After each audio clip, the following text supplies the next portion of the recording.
ሰበር ዜና ሰምቷል። ኢቫን አዲስና ጃኒ ጨምሮ 5 ግለሰቦችን በቁጥጥር ስር መዋሉና ምርመራ እያካሄደ እንደሆነ ፖሊስ አስታውቋል። ቲክቶከሯ ኢቫን ወይም ደግሞ ወንጌላዊት እንግዲህ በዚህ አለባበሷ ነው በቁጥጥር ስር መዋላ የተረጋገጠው። ታዋቂዋ ምስጋና ለፌዴራል ፖሊስ ቴንኪው በጣም አንዴ ሁላችሁም ከመቀመጫችን ብድግ ብለን ለመጋቢ አዲስ በጋሻው ደሳለኝ እናጨበጭባለን። የሚሰገድለት አንድ አለ። ሰላም ለእናንተ ይሁን። እንደምን አላችሁ? እንደምን ቆያችሁ? በዛሬው ቪዲዮ በቅርቡ የቲክቶክ አዋርድ በሚል እንግዲህ ያዋረድን ማለት ይቻላልኝ አዋርድ እንደቃሉ የአማርኛ አዋርድ ሆኗል ማለት ነው። በዚህም ያዋረዱን ማለት እንደ ባህል እንደ ሃይማኖት እንደ ሀገር ያዋረዱን አለባበሳቸው መልካም ያሉን ሰዎች በህግ ቁጥጥር ስር ውለዋል ማለት ነው። እሱን የምንመለከት ይሆናል ማለት ነው። የፌዴራል ፖሊስ በጣም መልካም የሆነ ስራ ሰርቷልኝ። እንዲሁም ደግሞ በሌላ በኩል በጋሻው ደሳለኝ ዛሬም ኦርቶዶክስ ቤተክርስቲያንን ካልጠሯት አይሆንልኝም በሚል ቤተክርስቲያኗን እየተነኮሰ ይገኛል። ምንድነው ያለው? እሱን የምንመለከት ይሆናል። በሌላ በኩል ጋዜጠኛ ሶፎንያስ ላይ እየሆነ ያለው ነገር ምንድነው? በግብረ ሰዶማዊነት ከዚህ በፊት በብዙ መንገድ ሲታማ ነበር። አሁን እርግጠኛ የሆነ ቪዲዮ ወጥቶበታል። እሱን የምናይ ይሆናል። አብራችሁን ቆዩ። እስኪ መጀመሪያ ይሄንን ቪዲዮ እንየው። አንድ ሐሰተኛ ነገር እናጋልጥ። ፕሮቴስታንት የሰሩት በአንድ ቄስ አባታችን ላይ የሰሩትን ሐሰተኛ ነገር እናጋልጥ። እስኪ ቪዲዮ እንየው። ትልቁ ዓላማችን ይሄ ነው። መንደራዊና ቀበላዊ ሐሳብ እናስቀምጥ። ዛሬ በጋራ ይሄን ውሸት እናጋልጣለን። በመጀመሪያ ግን ቪዲዮ ላይ ኮሜንት ሴክሽን ላይ ደግሞ እንኳን ኦርቶዶክስ ሆንን እያላችሁ የጻፋችሁ በደንብ ኮፒ ሊንክ ሪፖስት እንድታደርጉት የመደመር ምልክት ካለም እንድትጫኑ ጠይቃችኋለሁ። በዚህ አጋጣሚ ከጀርቤ እንደምትመለከቱት የድንግል ማርያምን እንዲሁም የተለያዩ የቅዱሳንን ስዕል ኦርቶዶክሳዊ ስርዓታቸውን እንደጠበቁ እንዲሰራላችሁ በኢፖክሲ የምትፈልጉ ከሆነ ሊሲፖክሲ ስርዓተ ቤተክርስቲያንን በጠበቀ እንዲሁም ደግሞ ዘመኑን በዋጀ እጅግ በጣም ቆንጆ አድርጋ ሰርታላችሁ ያላችሁበት ድረስ በነፃ ዴሊቨሪ ታመጣላችኋለች። የቲክቶክ አካውንቷን ከታች አስቀምጬላችኋለሁ። እሱን ፎሎ ያደረጋችሁ እሷንም አበረታቷት። እዚህ ላይ ባስቀመጥኩላችሁ ስልክም ደግሞ ደውላችሁ ብታዟትኝ ያላችሁበት ድረስ በነፃ ታመጣላችኋለች። እንግዲህ መግቢያችን ላይ የነበረው ቪዲዮ ላይ አንዳንድ ፕሮቴስታንቶች ሁሉም አላልንም፣ አንዳንድ ፕሮቴስታንቶች ያልተገባ ፕሮፓጋንዳ ለመስራት ሲሞክሩበት የነበረ ነው። በቪዲዮ ላይ ያሉትን ካህን ጨምሮ በአካባቢው የሚገኙ ከ40 የበለጡ ምዕመናን የፕሮቴስታንት ቤተ እምነት ምርቃት ነበር አዳራሹ። እዛ አዳራሽ ምርቃ ላይ ተገኝተው ነበርና በጣም በሚያሳዝን ሁኔታ እኚህን ካህን ደግሞ ወደ ፕሮቴስታንት ቤተ እምነት የሄዱ አስመስለው ለማቅረብ የውሸት ፕሮፓጋንዳ ሲሰሩ ነበረ። ካህኑ አባታችን እንዲሁም ደግሞ በርካታ ምዕመናኖች እዛ ቦታ ላይ ተገኝተው የነበረው ያንን የአዳራሽ ምርቃት ለማከናወንና በዛ ላይ ለመሳተፍ ነበረ። ያው በምድር ላይ ስንኖር ደግሞ እንደ ሃይማኖተኛ ብቻ ሳይሆን እንደ ማህበራዊ ኑሮም ደግሞ እርስ በርስ የሚያገናኙን በርካታ ነገሮች አሉ። ከዛ ውስጥም ደግሞ አንዱ ይሄ ሆነና እንኳን ደስ አላችሁ ለማለት እዛ ቦታ ላይ ሲገኙ በዛ ቦታ ላይ ደግሞ የሚገኙ አንዳንድ እንደው ያልተገባ ስራን የሚያከናውኑ ፕሮቴስታንቶች ይህን ቪዲዮ ቀርጸውት ክቡር አባታችንን የፕሮቴስታንት እምነትን እንደተቀበሉ አድርገው ለፕሮፓጋንዳቸው ሲያውሉት ነበርና ክቡር አባታችን ሃይማኖታቸውንም አልቀየሩም፣ ወደ ፕሮቴስታንትም አልተለወጡም። በዚህ አጋጣሚ ግን እሳቸውም ሆኑ ሌላ ማንም ሊቃነ ጳጳሳትም ወደ ፕሮቴስታንት ቤተ እምነት ቢቀየር የኢትዮጵያ ኦርቶዶክስ ተዋሕዶ ቤተክርስቲያን በግለሰብ ላይ፣ በካህን ላይ፣ በዲያቆን ላይ፣ በጳጳስ ላይ ያልተመሰረተች ናትና እንደዚህ አይነት ያልተገባ ስራዎችን እየሰራችሁ በማህበራዊ ኑሮ እርስ በርስ እየተደጋገፈና በጋራ የኖረው ማህበረሰብ ባትነጣጥሉ ጥሩ ነው። እለት እለት የፕሮቴስታንቱ ነገር መቼም እንዳወዛገበ ለራሳቸው እንኳን የሚያስቅ ነገር ትዕይንትን ከመፍጠር ወደ ኋላ የሚሉ ሰዎች ሆነዋል ማለት ነው። እንግዲህ እንደ ፖለቲከኛ በፕሮፓጋንዳ ያውም በሐሰት ፕሮፓጋንዳ እኒህን አባት የሄዱበትን ዓላማ አስተው ፓስተር እንደሆኑ ወይም ደግሞ ፕሮቴስታንት እንደሆኑ አድርገው በአደባባይ ሲናገሩ ነበር። እኒህም አባት በጣም ቅን አባት ናቸው። ወጥተው በግልጽ እሳቸው እንዲህ ያለ ነገር እንዳልሆኑና ይቅርታ እንዲጠየቅ የተደረገው ስህተት የተሰራው ቪዲዮ ትክክል እንዳልሆነ ተናግረዋል። ሌሎችም በወቅቱ የነበሩ ሰዎች ተቀብለዋቸዋል ማለት ነው። ፕሮቴስታንቱ ግን በዚህ ልክ ለምንድን ነው ከኦርቶዶክስ ጋር የሚላላጥ ማለት ነው? የአንድ ሰው እንዲህ ተርባቸዋል ማለት ነው። አንድ ሰው ሲመጣ ምን ያህል እንደሚደሰቱ እንኳን ንስ ያልመጣው ማለት ነው። አባታችን በዚህ መልኩ በሐሰት ክደት በፕሮፓጋንዳ ስለተሰራባቸው ይህን እውነት እናጋልጥ ብዬ ነው። እስኪ ወደ ሰሞንኛ ጉዳዩ ወደ ቲክቶክ አዋርድ የመከሳቸውንና የመታሰራቸውን ጉዳይ እንመልከት። ሰበር የተባለ መረጃ በዚህ ሰዓት ተሰምቷል። እነ ጃኒና ኢቫን የሚባሉት ቲክቶከሮችን ጨምሮ ሌሎችም በቁጥጥር ስር መዋላቸው ተሰማ። የኢትዮጵያ ፌዴራል ፖሊስ በሶስተኛው የጂ ፓወር ቲክቶክ ክሬቲቭ አዋርድ ላይ ከኢትዮጵያ ሕዝብና ባህል ስነ ምግባር ባፈነገጠ አኳያ ሰውነታቸው የገላለጠ አለባበስ ለብሰው በአደባባይና በቴሌቪዥን ቀጥታ ስርጭት ለሕዝብ የታዩ ተጠርጣሪዎች ከነግብረ አበሮቻቸው ጋር በቁጥጥር ስር አውሎ ምርመራ ማጣራት መጀመሩን ፖሊስ አስታውቋል።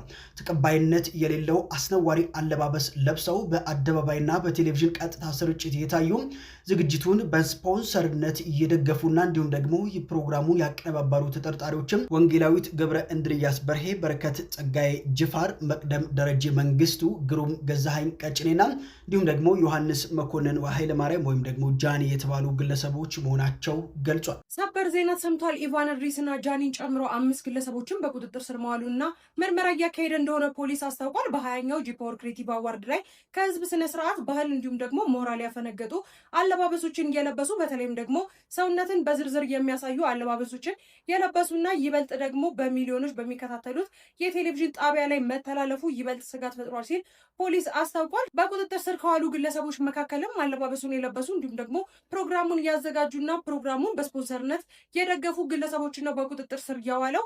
እንደሚታወቀው 20ኛው ቲክቶክ ክሬቲቭ አዋርድ ከተዘጋጀ በኋላ በርካታ አለባበሶች እንግዲህ ሲያነጋግሩ እንዲሁም ደግሞ ህዝብን ስጋት ላይ ጥለው እንደነበር የሚታወስ ነገር ነው። በተለይ ኢቫን ድሪስና ጃኒ እንዲሁም ደግሞ የመሳሰሉ አለባበሶችን ለብሰው የነበሩ ግለሰቦች በይበልጥ መነጋገሪያ ሆነው እንደነበረና ህዝቡን አስቆጥተው እንደነበረ የሚታወቅ ነው። ፖሊስም እነዚህን ግለሰቦች በቁጥጥር ስር አውሎ ምርመራ እንደጀመረ አሳውቋል። አዳዲስ መረጃዎች ካሉ በድጋሚ ይዤላችሁ እመጣለሁ። ቲክቶከሩ ጃኒ እንግዲህ በዛሬው ዕለት ከምታሰሩ በፊት እንግዲህ ለዚህ አለባበሱ በይፋ ወጥቶ ይቅርታ ጠይቆ እንደነበረ የሚታወስ ነው። አሁን ላይ እንግዲህ በተሰማው መረጃ መሰረት ታዲያ ጃኒ ወይም በትክክለኛ ስሙ ዮሐንስ መኮንን ኃይለማርያም የፌዴራል ፖሊስ በቁጥጥር ስር አውሎ ምርመራ እንደከፈተበት አስታውቋል። የፌዴራል ፖሊስ ባወጣው መግለጫ ከህብረተሰቡ ባህልና እሴት ያፈነገጡ አለባበሶችና መጤ ባህሎች ተስፋፍተው በትውልዱ ላይ አሉታዊ ተጽዕኖ እንዳይፈጥሩ የህግ ተጠያቂነት ለማረጋገጥ ምርመራው አጠናክሮ እንደሚቀጥልም አሳስቧል። የኢትዮጵያ ፌዴራል ፖሊስ እነዚህ ምስሉ ላይ የምትመለከቷቸው ታዋቂ ቲክቶከሮችን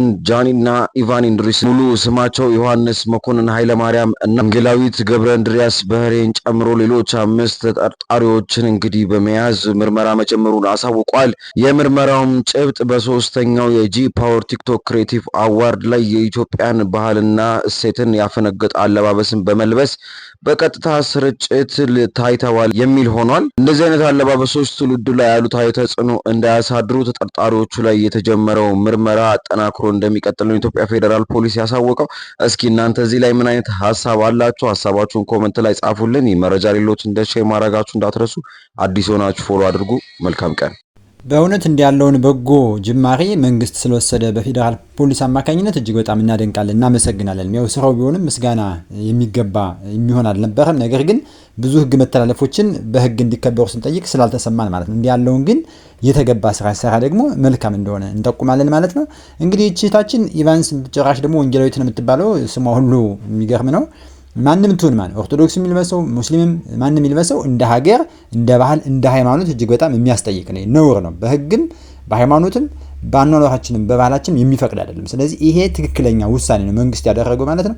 ምክንያቱም በቲክቶክ ዓለም ውስጥ ገና ሁለተኛ ደረጃ ትምህርታቸውን ያላጠናቀቁ የሁለተኛ ደረጃ ተማሪዎች፣ ታዳጊ ወጣቶች ይመለከቱታል። ስለዚህ እነሱን አርአያ የሆኑ ምሳሌ የሆኑ እንዲያድጉ መደረግ የለበትም።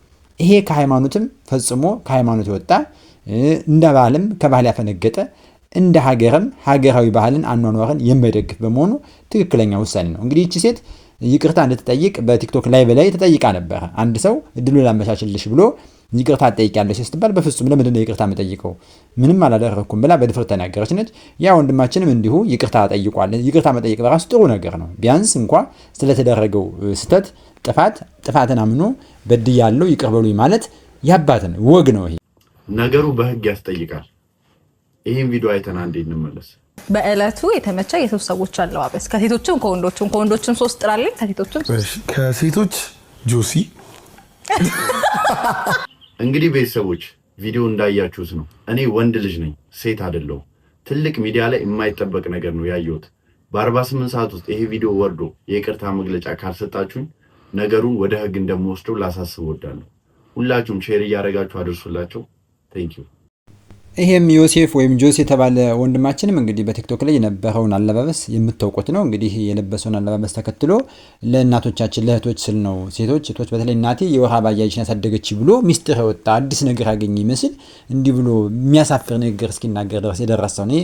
ምን ይደንቃልኝ? እናቶቻችን እህቶቻችን እድሜያቸው ደረሱ ከሆነ በሴት ልማድ ውስጥ እንደሚያልፉ በልማድ አንስት ውስጥ እንደሚወጡ የታወቀ ነው። ይህንን የ9 ዓመት ሴት ልጅ የምትጠይቃት ነገ ወዲያ እድሜዋ ሲደርስ የምታይ መሆኑ ይታወቃል። አንተ ግን የሄድክበት አካሄድ ዝም ብሎ አውሮፓውያንን ለመከተል የአውሮፓውያንን ባህል በኢትዮጵያ ላይ ለመጫን እንጂ እንደዛ ታስብ አይደለም። እንደዛ ለእናቱ ለእህቱ ስለ ሴት ልማድ ስለ ወር አበባ የሚያስብ ሰው እንደዛ አይደለም። እንደዛ ለብሶ አይደለም መናገር ያለበት በመናገርም አይደለም። እና የሄድክበት ነገር ትክክል አይደለም። እንደውም ብዙዎች እርሱን መታሰር ነበረበት መያዝ ነበረበት የሚሉ እንዳሉ ማወቅ መቻል አለብን። ያስደስቶኛል። ይቅርታ አድርጉልኝ ጋዜጠኛው ከስቶች ማን ተመቸ ሲባል ጆሲ ማለቱ ያን ያህል እኔ ቅሬታ የሚያስነሳውናል ቢያላ መጀመሪያ ነበር መጠንቀቅ። ይሄ እንዳይሆንብህ ነው የሰራው እንደ ሴት እንድትጠራ ነው። ስለዚህ ሴት ነው ብለን ብናምን ምንድነው ችግሩ? አንተ እኮ ነው የነገርከን ያለማመልከን ያለው ራስነ ይሄን ማድረግህ ሊያስቆጣም በህግ ሊያስጠይቅም የሚችሉ ሰዎች አይደሉም የምናገራቸው። ይሄን ካነ እስኪ በጋሻው እንመለከት። አቶ በጋሻው ኦርቶዶክስ ቤተክርስቲያንን ካልጠራው አይሆንልኝም ብሎ በተደጋጋሚ እንግዲህ ቅርሻቱን ሲያቀርሽ ይስተዋላል። ዛሬስ ደግሞ ምንድነው ይሆነ ያለው እንመለከተው። የሚሰገድለት አንድ አለ።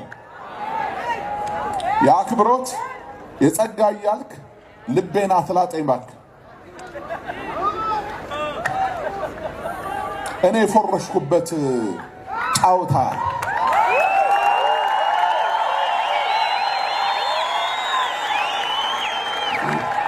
እኔ ነጥብ የጣልኩበት ጫወታ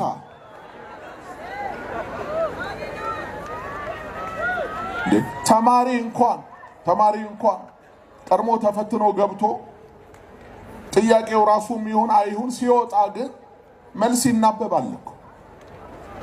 ከዛ ከሳተ ተበላው ይላል።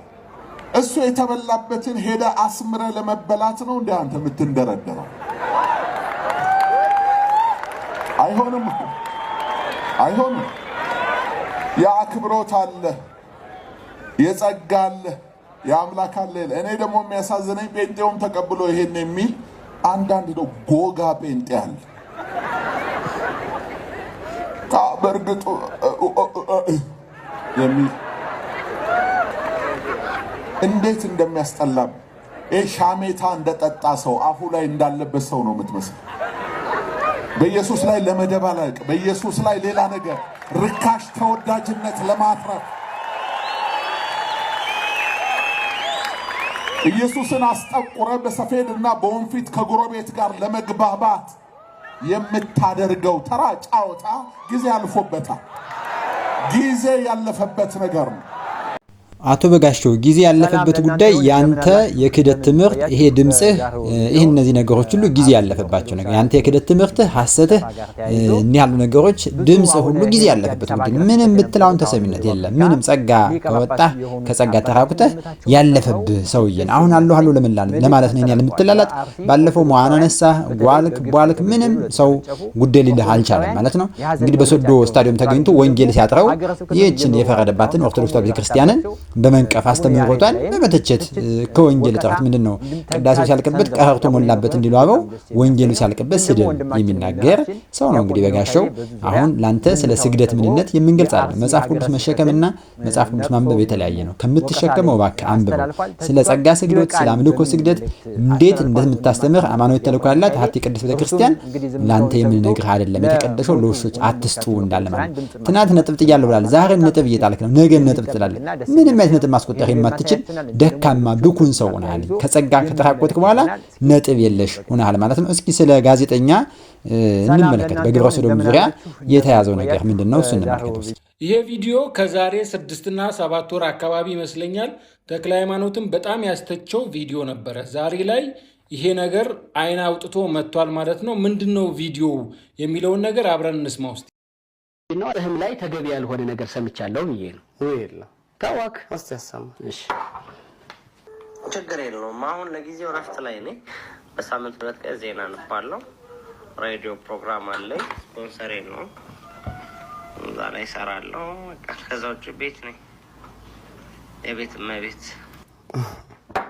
እመቤት ይላል ማለት ነው። የቤት ቤት ቁጭ እዚህ የሚቀመጥ ማለት ነው። እናቶቻችን የቤት እመቤት አይደል? ትቀመጣለህ። ቢዚ በሆነ ደስ ይለኝ ነበር። ድሮ በጣም ቢዚ ነበር። በዚህ አውድ ነው የተረዳኸው? የቤት ላይ ሌላ ምን ትርጉም አለው? እሺ አንተ ደግሞ አደረራ ሰንጥቅ አይደለም። ሌሎቹ ቴክስቶችም አሉ እንደዚሁ እና ለምሳሌ አሁን እዚህ ጋር የቤት እመቤት ስትል አንድ ኢንተርቪው ላይ ደግሞ በጣም ቆንጆ ነበርኩ የሚላየው ሸበላ እንደውም የወንድ ቋንቋ ነው። ቆንጆ ግን የሴት ቋንቋ የሴትና አውሰም ወንድ ልጅ አውሰም ነው የሚባለው። ግን ራሱ ቆንጆ ነበርኩ የሚል ቃል ተጠቅመህ ሁሉ ስታወራ ሰማሁና ቁንጅና፣ መዋብ፣ መኳኳል እንደዚህ የሴት ቋንቋዎች ናቸው። ከቋንቋ ግድፈት ነው። አይ ኖርማል ቋንቋ ነው። የጋራ መግባቢያ ቋንቋ ነው። የጋራ አይደለም። እኔ ለምሳሌ አውቃለሁ። እኔ ወንድ ቆንጆ ነኝ ሲል አላልፍም። ልክ አሁን እንደጠየቁ ምን ማለት ነው እለዋለሁ። ተው እንጂ ቆንጆ ወንድ ቆንጆ ሴት ነው። ሴት ናት ቆንጆ የምትባለው። ቁንጅናዋም ተብሎ የሚገለጸው በነገር ላይ የሴት ልጅ ቁንጅናዋ ድንግልናዋ ነው አይደል? ቆንጆ ነበርኩ እንዲህ ነበርኩ ምናምን ስትል ሰማሁ።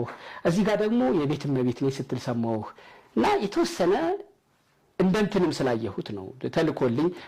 እንግዲህ እግረኛው ሚዲያ ከወራት አስቀድሞ ከብዙ ጊዜያት ቀደም ብሎ ስለ ጋዜጠኛ ሶፎንያስ በደረሰው መረጃ በግብረ ሰዶማዊነት ዙሪያ እንደሚታማ አለበት ነው እንደሚባል በደረሰው መረጃ መሰረት እንዲህ ሲያፋጥጠው ሲጠይቀው የነበረ ነበር።